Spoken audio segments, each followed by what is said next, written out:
welcome back to another episode of the Healthy Home Show podcast. And we're talking about ergonomics again today, which is very exciting. And today I have with me Nichola Adams from Inspired Ergonomics. Hi, Nichola, how are you doing? I'm good, thank you. Looking forward to So, this. yeah, me too, actually, because we met a while ago and I was just like super interested in everything you do around ergonomics, particularly within the workplace. So, I know that you set up Inspired Ergonomics, your company, back in 2018, but I'm just really hmm curious to know why particularly you set it up, because I have a feeling that it might have been from like personal experience with back pain, but I'm not sure. You can hmm clarify that for me. And also, I was curious to know why, in particular, you focus, on the workplace environment. Sure. Ergonomics was actually a change of career. I was Hmm. working in art galleries, but it just didn't really feel like the right career for me. So I was looking at something else and I did a career analysis and it led me to ergonomics. And I thought, wow, what is this? I didn't really realize the true depth of it. And I went back and did a master's, and I was then working in ergonomics since about 2004. But I really felt like there was a need for sort of more depth of expertise in the way that ergonomics was delivered. And yes, I'd had my own back injuries. I'd actually, as a child, fallen down playing netball, really nothing very much, but I hurt my coccyx. And then I exacerbated that during I was skiing actually, and I decided when you're a young teen, you do crazy things. And I got a black bin liner and decided to toboggan on a back bin liner down from one bit of slope to another in the dark and hit my coccyx again. So that sort of led to years of back pain and struggles and sciatica. And so I really sort of felt that journey and wanted to do something different to help other Amazing. people. Yeah, that'll do it, won't it? Tobogganing in the dark. Oh, very silly. I've Never done it. again. I think I did. I remember just like really unglamorously, I think I slipped over in the bath once and basically smacked the middle of my lumbar area, basically right on the edge of the bath, and kind of thought Oh. like, just dismissed it as you do basically. And I remember that was literally crippling for about 2 years Yeah, afterwards. it Like, because does. It just that injury lasts, the bruising at the time, and then the compensation that you do to alleviate that just does seem to last a long period of time.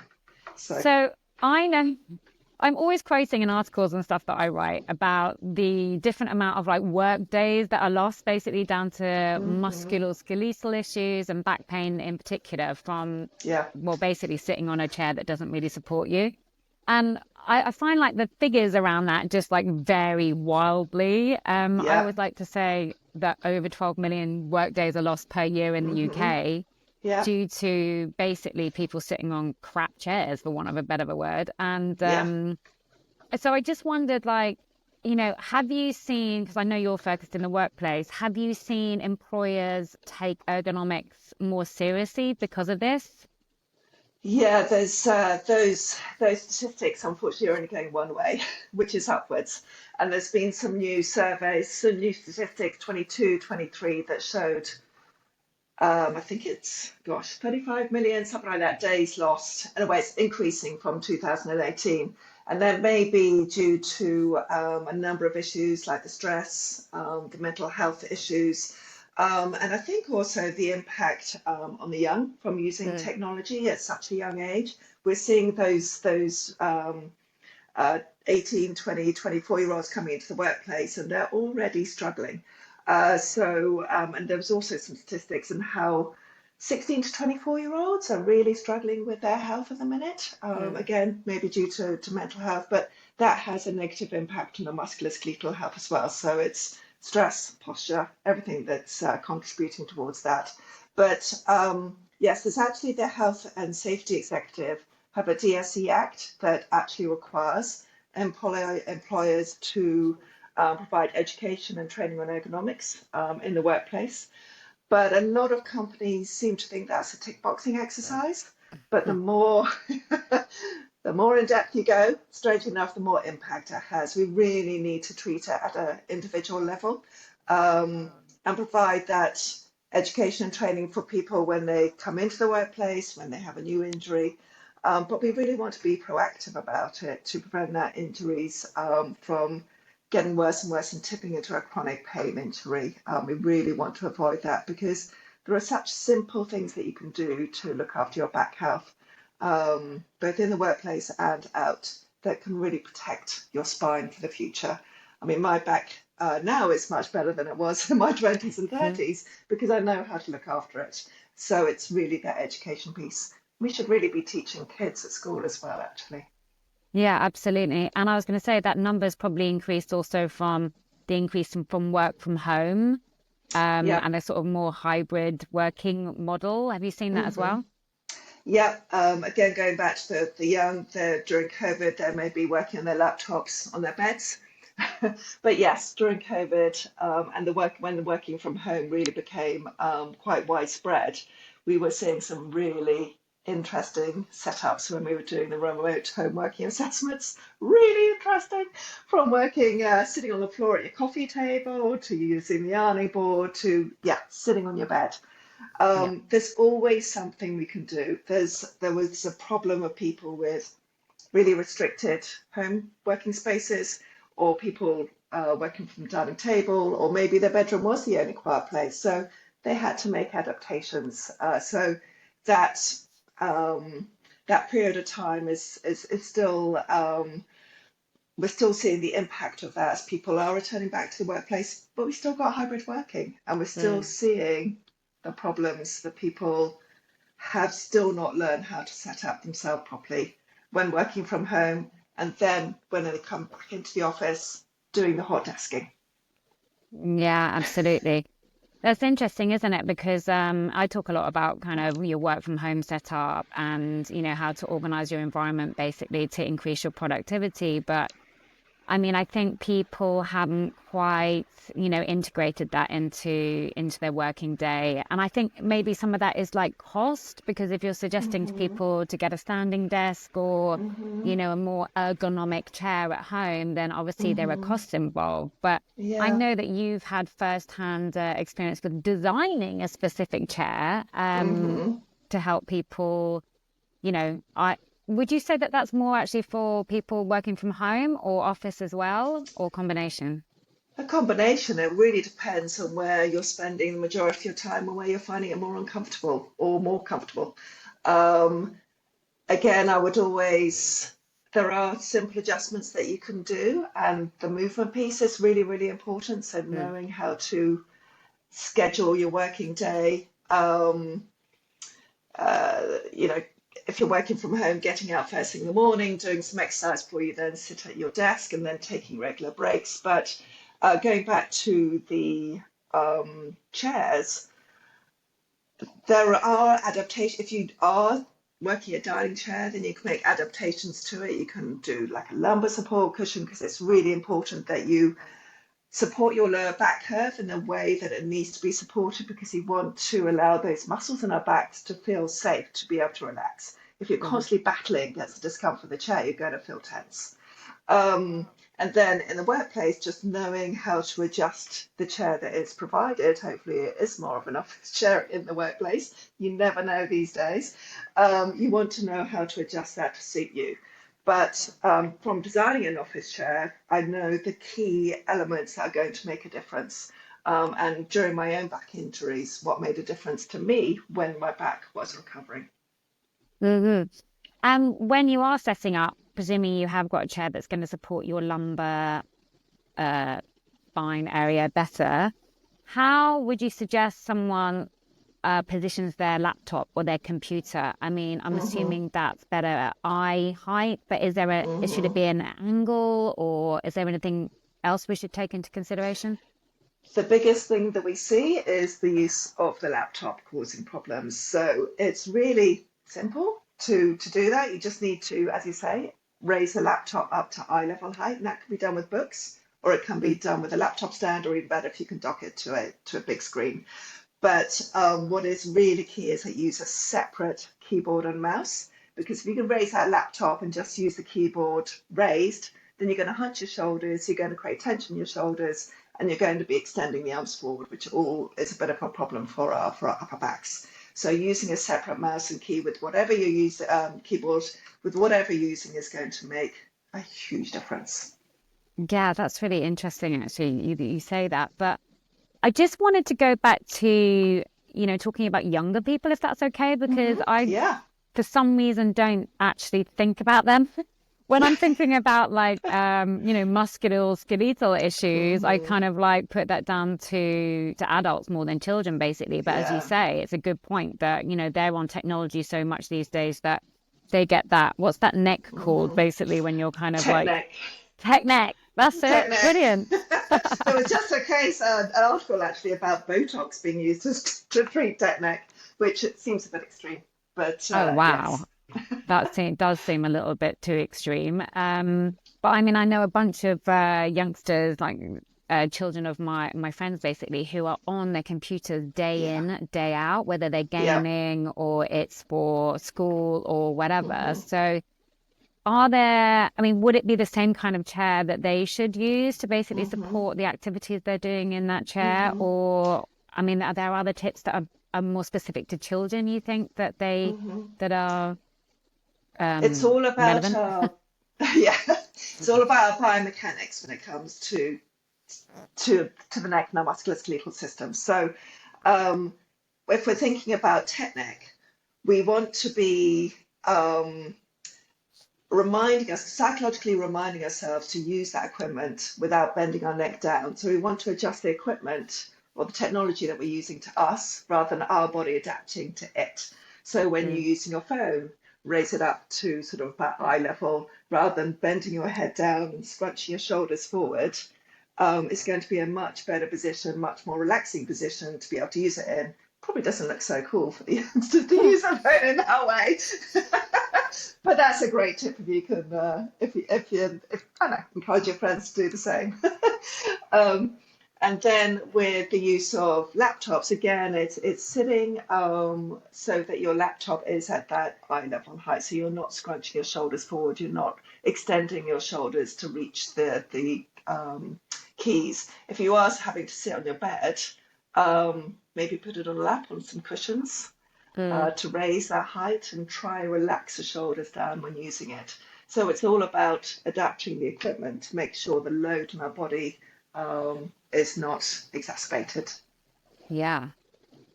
Yeah, I mean, good luck to parents basically with trying to kind Oh of yeah, enforce those changes, basically, or those habits in children. But yeah, I think they're generally I these days are mean, spending.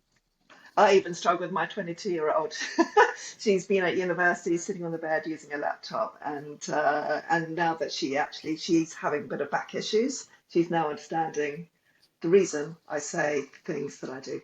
Mm, And for her, it's a bit of physio as well, just to retrain the muscles out of those poor postures, in addition to setting herself up correctly when she is working. So if you have got a chair and a desk, sitting at it at sitting elbow height with mm. your back upright and adjusting all your equipment around that is really helpful.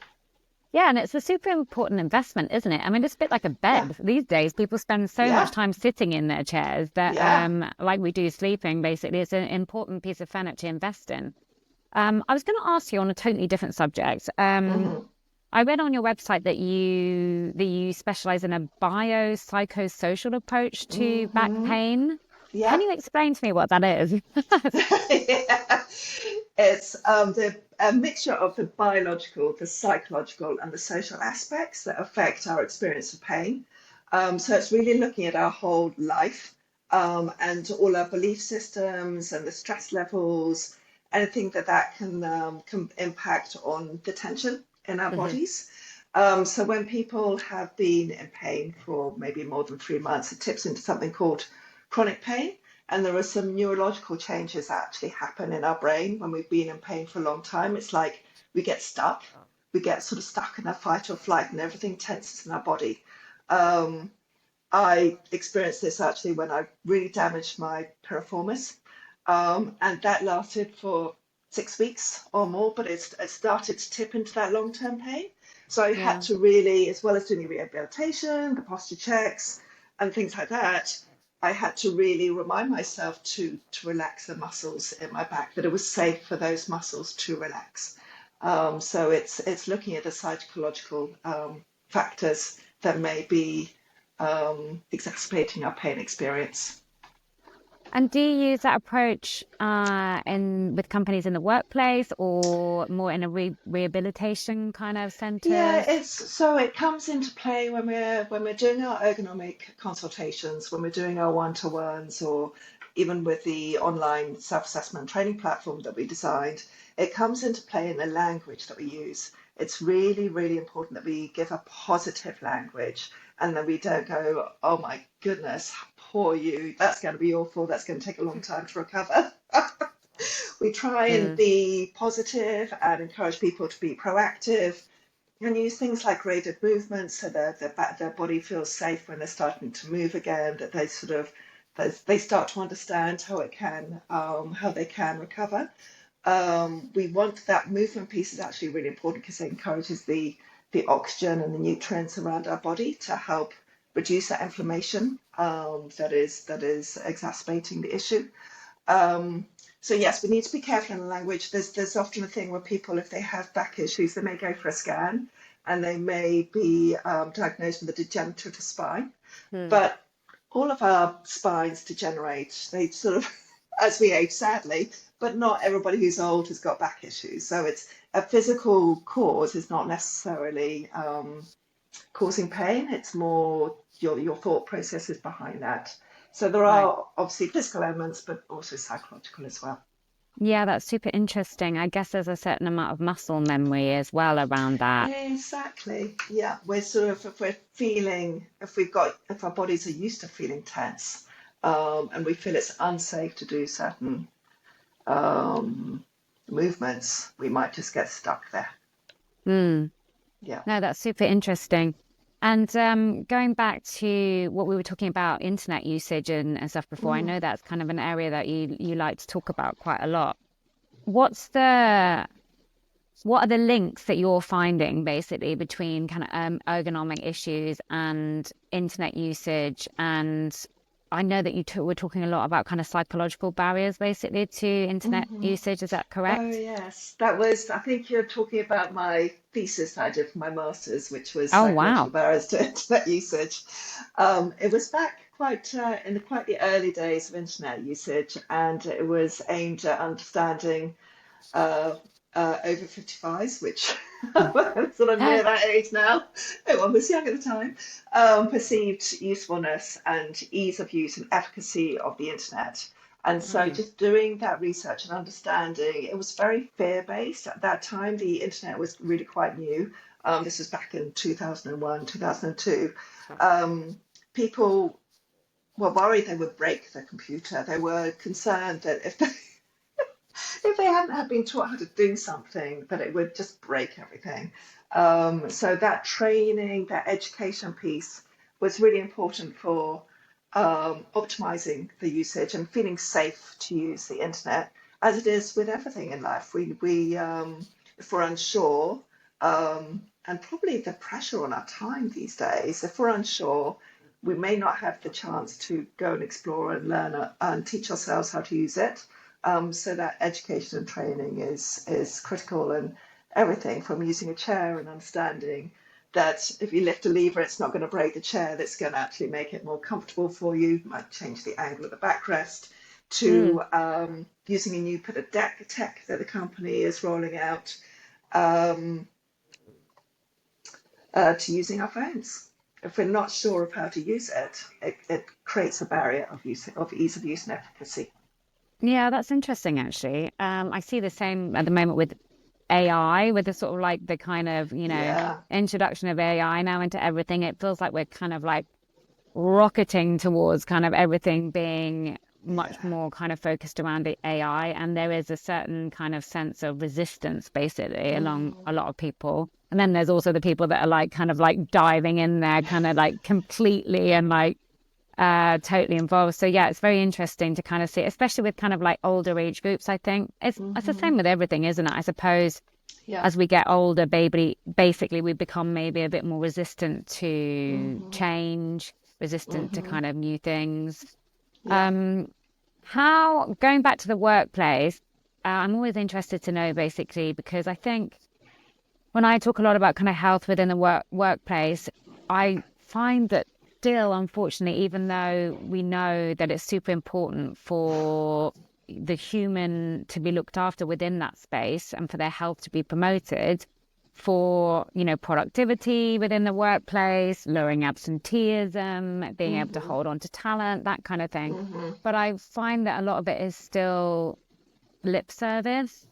I feel like a tick boxing exercise, as you Yeah. said earlier. Are you finding the same, or are you finding that really kind of employers are taking on board these new kind of health and well-being strategies?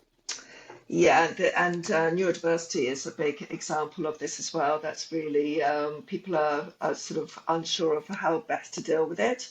As ergonomists, we really stress the importance of talking to the individual and understanding from them what is going to be the right approach. So there's the way that we see it is the whole macro micro parts of it. So you want to look at the sort of whole organization from the top down, but you also want to look from the micro, the individual back up, and how they, if you involve people in any changes or any sort of roll out new support services, it's really important to understand from them what they're going to find useful, because then then they will be part of that process, and they'll feel as though uh, that they're going to be more likely to adopt it. And also you understand what is going to be right for the individual organization, because every organization is different.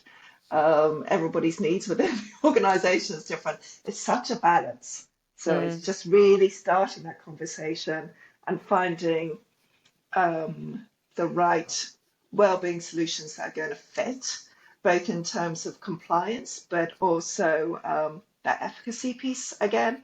But that it's also scientifically based, that you're not just doing a little bit of sticky plaster approach. You really want to go look at something that's going to work through the organization and help people be proactive in mm. themselves. So to get change for the long term, not just little bits of change here and there. Yeah, and are there any regulations or anything in place, like coming from the government, that says that employers have to add support in this area? Because I'm wondering, I've worked in jobs before, basically, when it was so uncomfortable. And the chairs were Yeah, really uncomfortable. They hadn't paid any yeah, attention to them. We didn't have the option of kind of standing desks or even anything that moved. yeah. So I'm not sure these days whether there's actually regulations in place that say that employers have to look at this.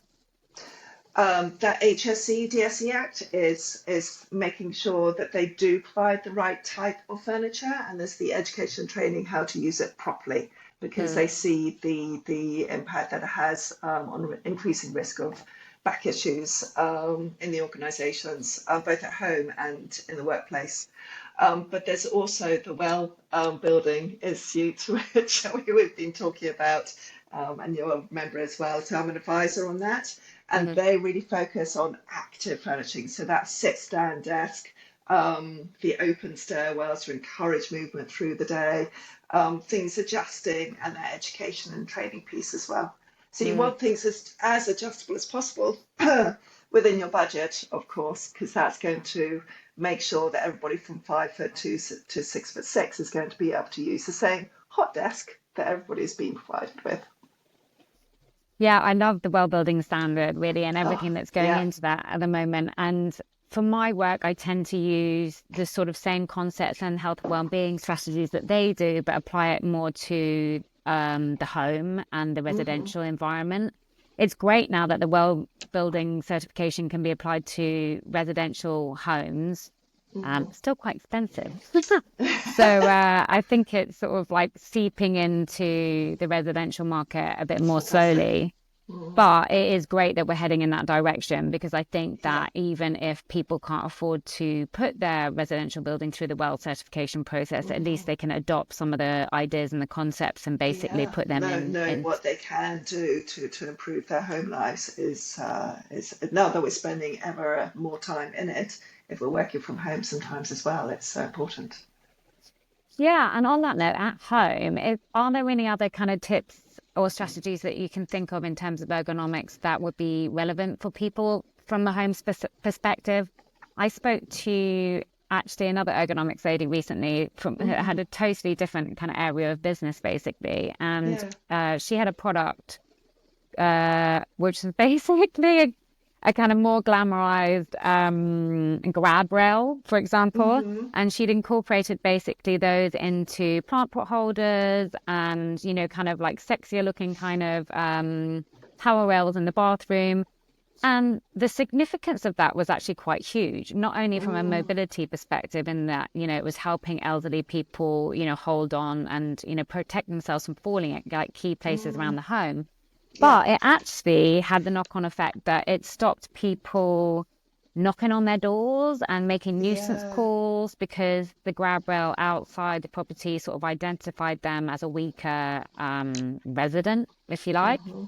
So I Yeah. just wondered, from your perspective, was there anything else that we should be looking at in terms of ergonomics in the home that I haven't actually Mm-hmm. considered yet? Well, the aesthetics piece is really, really critical, particularly in the home, because if it's ugly, you're not going to want it in your home. And that sort of hidden benefits piece of yes, protecting against people on the outside thinking that they're vulnerable just by the design of those handrails outside the house. Mm, It's a really interesting part of that. So yeah, we want it to be aesthetic. We want it to be user friendly, um, so that people actually will be willing to use it. So it becomes a problem with your typical ergonomics or workplace furniture in the home, because you don't want it to be ugly. You want it to fit in. You don't want be constantly reminded of work if it's in your living room, and at the end of the day you just want to sort of close off and think about your home life, not work. So it's a delicate balance, and there are often smaller spaces than we would have in the office to set up properly. So there is a maze of equipment. Luckily, the market has really matured, and there are some really attractive home pieces of equipment that you can have that fit more for the home. But it's really important that you don't throw functionality out of the window at the same time. So it's mm, navigating through what's going to be right for both a visually pleasing aspect, but as well as supporting you in the correct way. So mm. that's when we're doing homework or assessments, that is a big piece of our work, is discussing with the individual what they're going to accept in their home. Yeah, and I imagine there's sort of a piece around flexibility also within the home, as in like being able to kind of change up the design of the home a little bit through the years. Mm-hmm. Um, I talk a lot to different designers about, kind of planning ahead and basically thinking of how you're going to be able to create flexibility in your home for changing up the spaces when perhaps your children have left home, or Yeah. or maybe you've had another baby and you need to increase a bit of space, and having like Mm-hmm. walls, etc., or design layout basically that is a bit more kind of movable. Mm-hmm. And also thinking about, I suppose, people getting older, when you think about the kitchen, like small things about, what's your oven height, or Yes. what's the height of your work Mm-hmm. surfaces, which I Mm-hmm. think we don't really think about that much. No, exactly. You don't want to be leaning down, bending, taking the dishes out of the dishwasher. If you're elderly, you want it a little bit higher up. Yeah. Yeah, or even, I suppose if you're trying to get in and out of the bath, like thinking about the Mm-hmm. flexibility in your bathroom as, you get a bit older. Yeah. Um, Bit of a handle there when you get out of the bath, bit of a trip with a non-slip mat. well, also, I think we don't think about these things, but like we can lose our mobility really at any Yeah. time, from a Yeah. fall or from like a sporting incident or whatever. Um, Absolutely. If and you're it's designing, that's a really actually a thing that guest was talking about. If you're designing for the elderly, you're in an attractive, thoughtful way, you're actually going to be designing for a far wider user group. So, like as you were saying, someone with an injury getting a twisted ankle, getting in and out of the bath, you may need more support during that time. Um, when we, if you think about the sloped pavements as a great example of oh, ergonomics. You're going to help with a wheelchair user, but you're also going to help with the mother with a buggy. So there are changes that can happen wherever we're working, that maybe there's some resistance to do it in the proper way, but you're going to actually benefit a far wider group. For going back to neurodiversities, those you need often quieter spaces to work because you'll find noises more distracting. So Mm. um, designing with that user group in mind will actually often help a wider group of individuals, maybe someone more introverted. It will often have far more reaching benefits that you think of at the time. Yeah, I mean, noise is one of my pet hates. I mean, it's just weird. I was talking to someone about this the other day. It just feels like I don't think I've ever been that keen on noisy kind of scenarios, but like I Hmm. find that of late my hearing has just either got Yeah, really sensitive or yeah, my nervous system has just become a lot more sensitive and stuff to yeah. noise and sleep. I, And obviously going into perimenopause, I think like anything around sleep and I noise is get you. just I a know. bit of a nightmare. But yeah, I think you're right. I think we need to also, yeah, think about the acoustics is super important. It goes hand in Hmm. hand, really, doesn't it, with Hmm. ergonomics and other things to create the best, well, the best environment at home to work from and also to live in. But so going forward then in the future, what's Hmm. coming down the pipe? You've got the inside info at the International Well Building Institute. So Yes. what's coming down the pipe in terms of like, ergonomics related things that we should be looking at Hmm. maybe in Hmm. the future in our homes or in the Hmm. workplace? Are there any kind of changes or anything coming that Yeah, we should know about? they are changing it to include the home working environment. So it was centered on the workplace, but now they are looking at the home and how we can improve that environment for people working from home. Um, it was interesting actually. There was an article about this whole return back to the workplace and whether we're continuing to hybrid work. And actually, the UK is still working more from home than other countries. Whether that's a good thing or a bad thing, difficult to tell, depends on who you're talking to. Mm, But mm. it's still that big experiment of knowing what is best both for the individual and for the employer. And it may differ at different stages of our lives as well. Um, and our sensitivities to noise as we grow older or that we're born with. So there's new research coming down the line, but for with the Well Building Institute specifically, I know that they are looking at the home working setup, which is great. Yeah, that's fantastic. That will be great.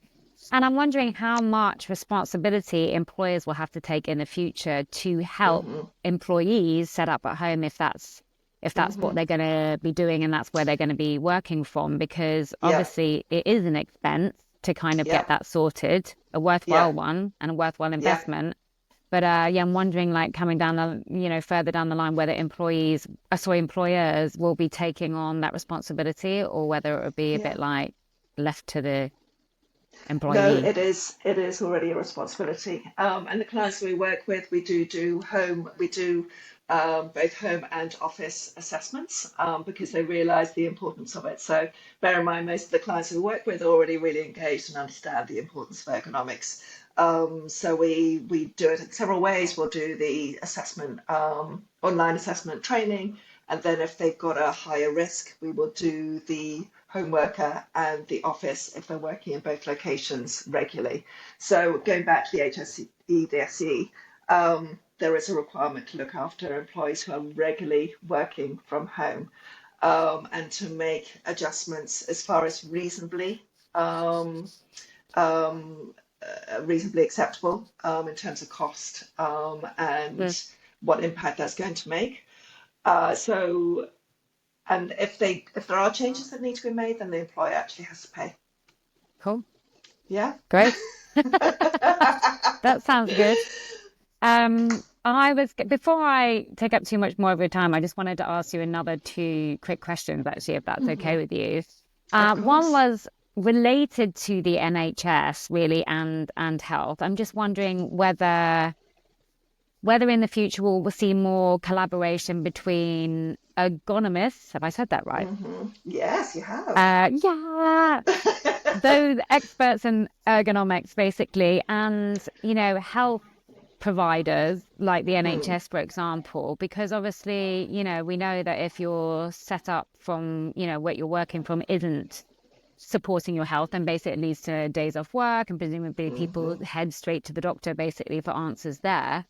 hmm Have you seen more like collaborations and involvements between, ergonomic specialists and hmm NHS or health providers? Yeah, there's actually a big push by the government at the minute, or previous government, to look at ways in which employers can support this more themselves, but also looking at first point of contacts. So that's your GP, or how quickly you're seen by a physio. It's looking at the whole tracking process of someone who has got back pain. How are they being seen? How they're being treated quickly, because quickly is really of the essence here. And we know that there's problems with that in the NHS at the moment. But yeah, how they can be supported in the best way possible, because they're realizing systems need to change. That's going through a consultation period at the moment, so I don't know what the updates are going to be yet, but they are trying to look at it, Mm. because if someone, we see people who have been ignored by the system, and then the back pain does tip into chronic pain, and they can be a year, 18 months down the line signed off sick, and the impact on work that that has, and productivity, and the whole system.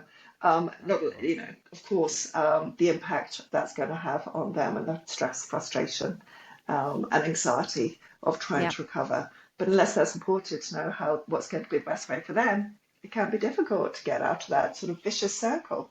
Yeah. Um, yeah, Yeah. And it's not good pain. I mean, there's not any no, good pain particularly, but no, back pain can be like one of the most debilitating because, it can really you're take over your stuck. brain. You can't do anything. Mm, Yeah. And your mental health just mm, goes downhill rapidly. yeah. But So if my they're last, the key support, sorry, no, I go talked on. over you. Key support at the right time can really make that big impact. Yeah.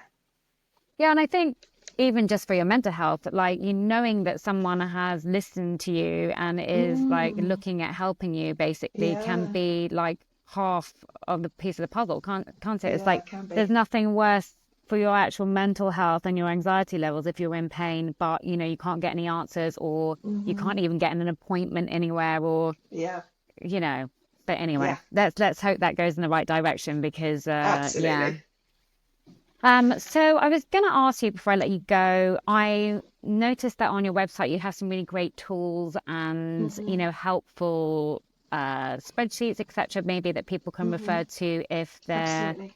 thinking about how to introduce ergonomics into their home or into their workplace. Hmm. Firstly, if when someone listens to this podcast and says, right, that's it, I'm basically gonna ergonomically design my workspace from home, where would you recommend they start? What useful tips or kind of resources online have you got? Hmm. And Yeah. also, where can they follow you for further Yeah. information? Thank you very much. Well, we do have resources on our website, so I don't know if you include links on the I will podcast, do. but excellent. So we can definitely include. There's a home working guide, and they think I also have, or they request from me how to find the right furniture for working from home. There's also office working guide, and there's sort of guided movement and things like that. There's a huge amount of guides and resources and videos that we give our clients, and some that we make available to people who are interested in looking after themselves. Great. And where I know I follow you on LinkedIn, is that the best place to Hmm. find you? Or Absolutely. I actually try and not be on social media too much. good Although I plan. know I should do more. But yes, LinkedIn is my main place. Yeah. Okay, fantastic. Well, I'll provide links to your LinkedIn and also to your website in the notes on the Fantastic. show. But thank you so much. It's been really illuminating, like speaking to you because I know, sometimes when you speak to people about, oh, you need to pay special attention to your chair that you're working from, it can be, a bit of a dry subject. Mm, yes. But but it's super, super important. And especially as you say, as we Yeah. get older and also not only that, we can't forget Mm, the youth that are spending, hours upon hours basically either yeah. gaming or, or Yes. working from chairs as well. Hmm. And, it's really important to get that right now for them so that they don't end up with It massive problems is. in the future. We want them to adopt healthy patterns of behavior from the get-go, really. Yeah. Yeah, absolutely. But thank you for sharing all your tips and strategies with us. It's really appreciated. And thanks for all your time. And yeah, I look forward to bumping into you again at an event in the future. It's been a pleasure. It's been lovely to talk to you. Thank you for inviting me. Thank you. Thanks for listening to the Healthy Home Show. If you like what you heard, please press subscribe or follow the show. And if there's anything you'd like to know more about, or if you have any specific unhealthy home issues, I'd love to hear from you. So please send me a DM over on Instagram. You'll find me at The Healthy Home Therapist, or over on LinkedIn at Charlie Lemmer. Stay healthy, and I'll see you soon.